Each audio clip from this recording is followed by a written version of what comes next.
Dopo aver riscoperto le sue origini e conosciuto i suoi familiari di Torrice, il 19 e 20 ottobre del 2012 Gino Farnetti, di cui ora possiamo dire Gino Bragaglia, è tornato con sua moglie incontrando ufficialmente la popolazione e le autorità del suo paese natio.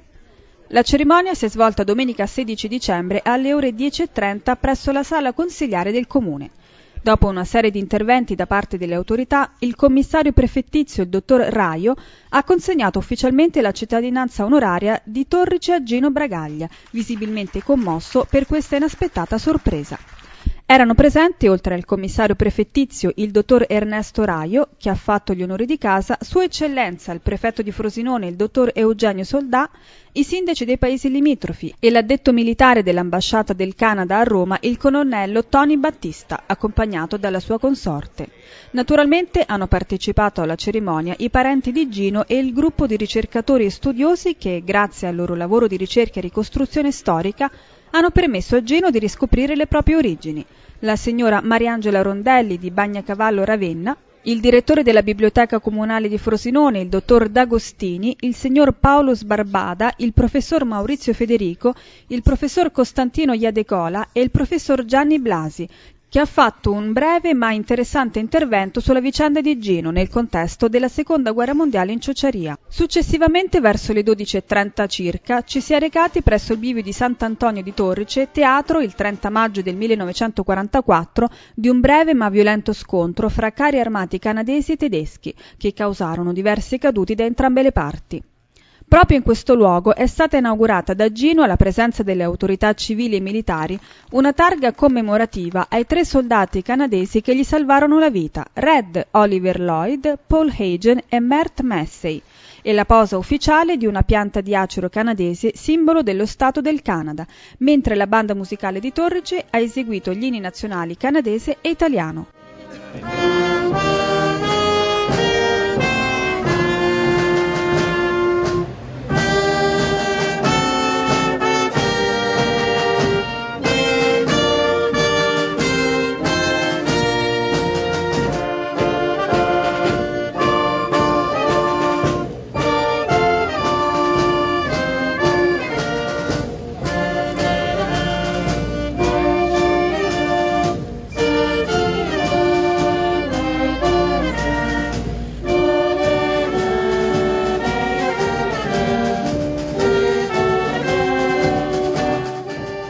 Siamo con Gino Bragaglia dopo una lunga mattinata, Sì. Una mattinata intensa, una mattinata fatta di protocollo ma anche di grande affetto, grande calore, e la cosa bella è che abbiamo alle nostre spalle Torrice, il tuo paese. Sì.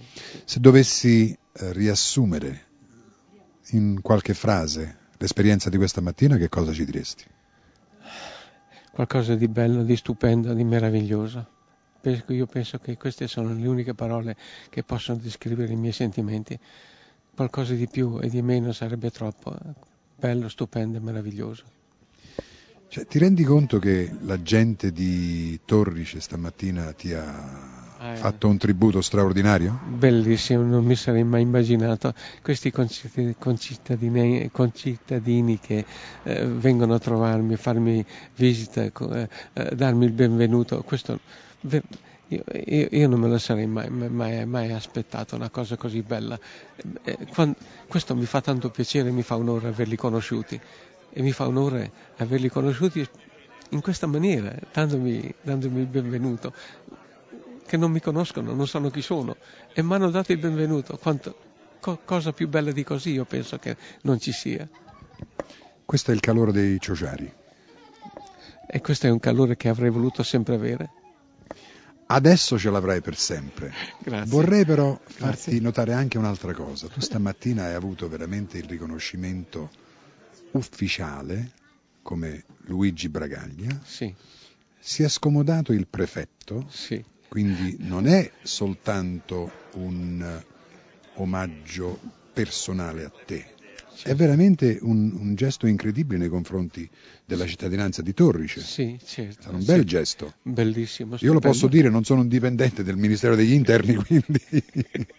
Sì, è veramente e poi hai avuto il gesto di straordinaria solidarietà da parte del governo canadese attraverso l'addetto militare all'ambasciata del Canada. Questa è stata veramente la cosa più emozionante, quando penso che col mio passato ho avuto coi canadesi, immaginare che l'ambasciata canadese ha mandato un suo rappresentante militare che era un militare, anche quelli che mi hanno salvato.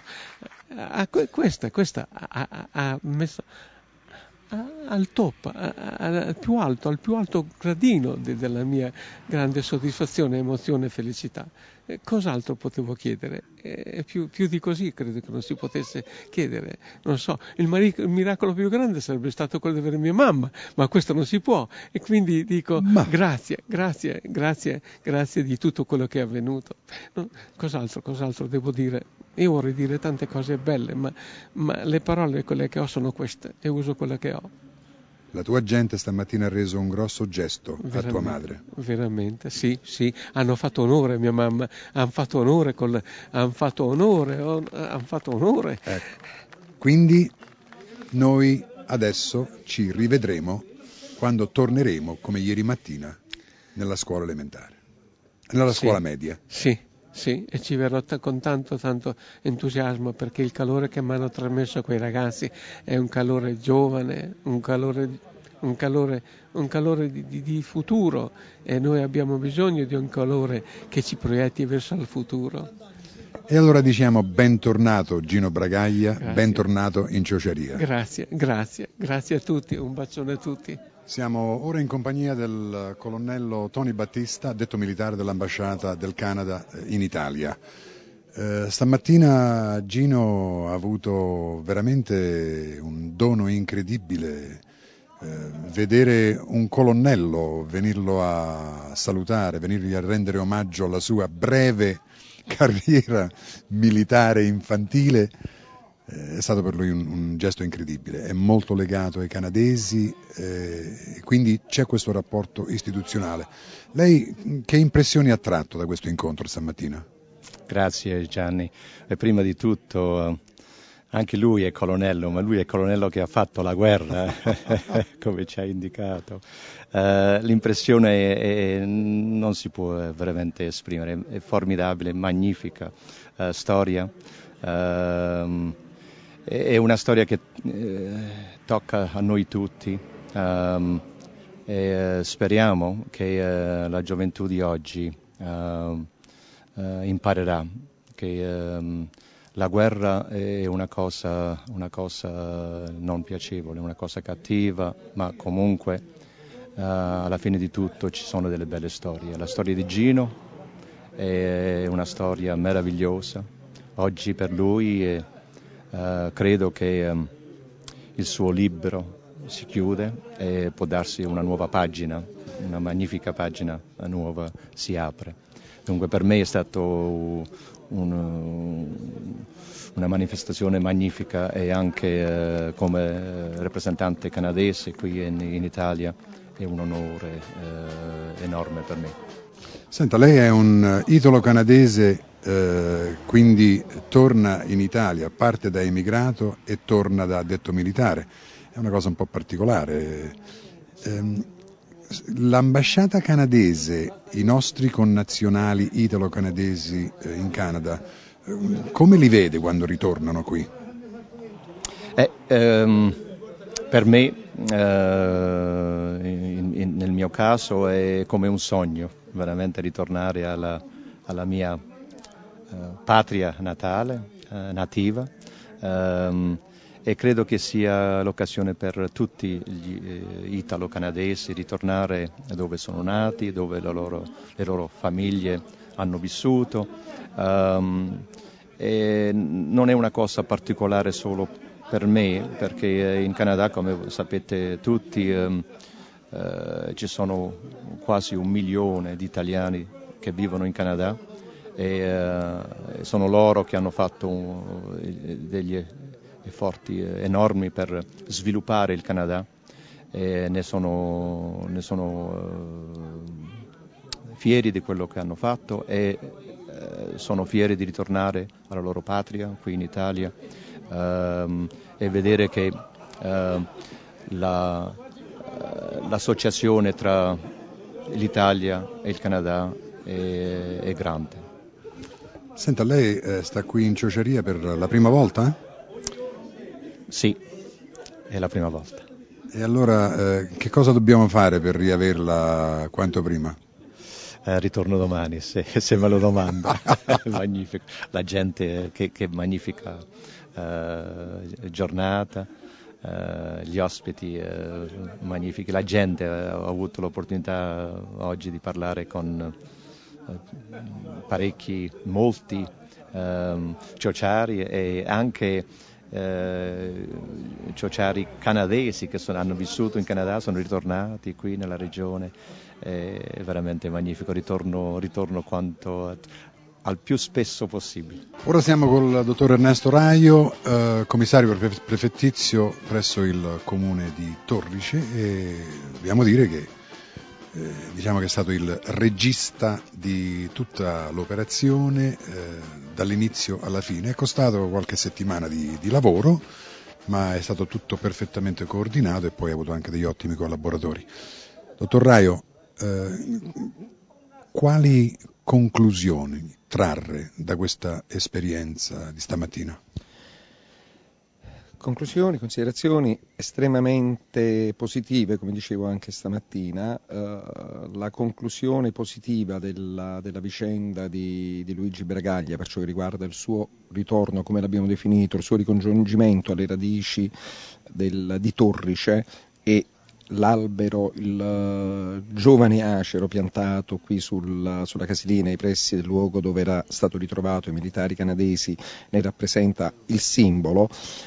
E appunto considerazioni estremamente positive, perché vuol dire che nonostante gli orrori della guerra, i momenti più bui che sono stati vissuti dalle popolazioni di questi territori, comunque anche in questi momenti più bui c'è sempre la speranza che qualcosa possa rinascere e credere in un futuro migliore, possa dare la possibilità di credere in un futuro migliore. Con questa iniziativa stamattina lei ha buttato un seme abbastanza interessante in questa comunità, perché questo incontro, questo ritorno di Gino sta creando delle altre cose all'interno della scuola. L'ambasciata canadese, attraverso il suo addetto militare, è interessato a venire ad approfondire questi rapporti. Con i reparti del Lord Strathcona's Horse ci sono già dei rapporti stabiliti negli anni scorsi. Insomma, mi sembra di vedere un bel regalo sotto l'albero di Natale di Torrice, guardando soprattutto alle proiezioni per i ragazzi in futuro. Certo, e questo non può che essere un motivo di orgoglio per me, per i funzionari, i collaboratori del comune di Torrice, per la collega, la dottoressa Blasi, che ha lavorato alacremente con me alla realizzazione di questa iniziativa, perché è la dimostrazione che comunque che la gestione commissariale, questo in generale nei comuni, non è che debba, è vero che rappresenta un momento patologico rispetto alla fisiologia normale, vale a dire che è quella dell'amministrazione ordinaria, ma che a volte comunque un'amministrazione, o meglio che l'amministrazione commissariale dovrebbe essere vista come un risettamento delle tensioni, delle situazioni anomale ci possono essere all'interno di un'amministrazione ordinaria, per far sì che poi dopo lo svolgersi delle elezioni, al ricomporsi di una nuova amministrazione, si possa ripartire, prendendo quello che di buono c'è stato nelle precedenti amministrazioni, quello che di buono ha cercato di fare in modo comunque asettico l'amministrazione, la gestione commissariale, e ripartire da zero nell'interesse della comunità. Adesso siamo in compagnia di Paolo Sbarbata, adesso ci possiamo anche rilassare un po', dopo qualche settimana di tensione, di corse, di verifiche se Lacero avrebbe retto o se non avrebbe retto, qual era la postazione, cosa avrebbe detto il signor Farnetti Bragaglia, insomma di problemi ce ne sono stati tanti, però questa bella favola l'abbiamo vissuta, siamo stati aiutati a portarla a termine. Come ti senti dopo tutto questo, Paolo? Beh, in questo momento un po' stanco, devo dire, perché è stato delle settimane di lavoro molto intense, ma che hanno portato dei frutti veramente ottimi. C'è stata una grandissima collaborazione fra tutti noi, fra noi ricercatori, e voglio ricordare te Gianni, il professor Maurizio Federico, il professor Costantino Iadecola, che si sono sempre prodigati appunto per continuare per avere tutte queste notizie, ma soprattutto anche la grandissima collaborazione con le autorità del Comune di Torrici, in particolare quindi il commissario prefettizio, il dottor Raio e tutto il suo staff. È stato veramente un lavoro di equipe che ha avuto un epilogo eccezionale oggi, quando abbiamo fatto le 2 cerimonie, quindi su al comune e alla deposizione quindi della targa e del lacero canadese. Quindi è andato veramente tutto perfettamente bene. Nelle nostre ricerche non sempre va tutto perfettamente bene, perché alcune volte i dati non si trovano più e i documenti che abbiamo non ci portano da nessuna parte. Però chissà che non inventiamo una tecnica di analisi e di ricerca di squadra che ci porti a migliori risultati. Sicuramente è stata, come dicevo prima, un grandissimo lavoro di squadra, e la squadra che vince non si cambia, quindi siamo già collaudati, abbiamo già fatto altre verifiche di questo genere, altre ricerche di questo genere, e saremo anche pronti per un'altra storia. Siamo ora in compagnia della professoressa Mariangela Rondinelli di Bagnacavallo, ed è la persona che io stamattina ho definito come pivot al centro di questa squadra. Sei molto gentile. La figura femminile che è stata veramente d'impeto, ma in maniera delicata, con capacità analitiche, con documentazione, con conoscenze precise e deduzioni intelligenti. Se non ci fossero state alcune tue imbeccate, probabilmente ancora staremo rovistando in mezzo alle montagne. Vabbè, è stato come hai detto tu comunque d'impeto che io mi sono immersa in questo lavoro alla ricerca prima di Gino e poi di tutte le storie che lo hanno coinvolto. Prima, come ho detto tante volte, ho trovato la sua immagine su un libro canadese di Dave Dodgers. Dopo ho trovato Gino diventato grande, e insieme a lui abbiamo ricercato i documenti presso i canadesi, ho visitato e ho parlato con la sua mamma di Ravenna, e avevamo tutto, mancavano solo le origini sue, dove era nato, qual era la sua famiglia. E pensavo di non riuscirci, però dopo a questo punto siete subentrati voi, ho incontrato voi e avete fatto il miracolo, e adesso Gino sa dove è nato, sa chi erano i suoi genitori, ha ritrovato dei parenti, e mi sembra che adesso si possa dire che il cerchio si è chiuso. Senti Mariangela, noi siamo ricercatori che operano qui su questa linea, sulle 2 o 3 linee, la Reinhardt, la Gustav, la Hitler, la Valle del Liri. Siamo grosso modo, per un verso o per un altro, insomma, abitanti di questa zona. Ma che cosa ti ha spinto? Che cosa non ti ha fatto mai abbandonare l'idea di poter arrivare fino in fondo, pur venendo da lassù, dal Ravennato? Allora, adesso ci sono più possibilità, gli strumenti informatici danno delle possibilità che una volta non erano certamente pensabili. E poi, io ci ho provato, poi ho detto va mal che va, non si riesce a trovare niente. Mi ha spinto a continuare questa ricerca Gino. Gino mi raccontò, una delle prime volte in cui ci parlammo, mi raccontò del suo disagio, quando andava, per esempio, girava il mondo, andava all'estero, e molto spesso era messo da parte per controlli ulteriori, perché su alcuni documenti aveva data di di nascita incerto o sconosciuto, non ricordo più la dicitura, luogo di nascita sconosciuto. Quindi di fronte a questi documenti, con queste diciture così strane, gli agenti di controllo lo mettevano da parte per ulteriori indagini, e questo lo metteva in grande difficoltà. Allora io ho detto, è possibile che ai giorni nostri non si riesca a dare un'identità a una persona. Dobbiamo ricordare che Gino è rimasto senza identità da quando è stato trovato fino al 1954, quando un magistrato di Ravenna, sua sponte, proprio di sua iniziativa, decise di dargli un nome e di lasciarlo in consegno alla famiglia che lo aveva preso dagli americani. Ma non è pensabile, insomma, allora forse nel dopoguerra si potevano fare queste cose, ma adesso è possibile che una persona non debba avere un'identità? E adesso invece l'identità Gino ce l'ha, io sono felice. Adesso ha una sono casa, felice, adesso sì. ha una tomba, adesso sa dove stanno i suoi, adesso sa chi sono, esatto. Adesso ha ritrovato tante persone col suo stesso setto nasale. È importante fa per una parte persona, di una famiglia. Esatto. Senti, noi prima abbiamo detto con Paolo che probabilmente squadra che funziona non si cambia, tu rimani il pivot. Noi continuiamo a circolarti intorno. Sì, ma ormai questa è una storia finita.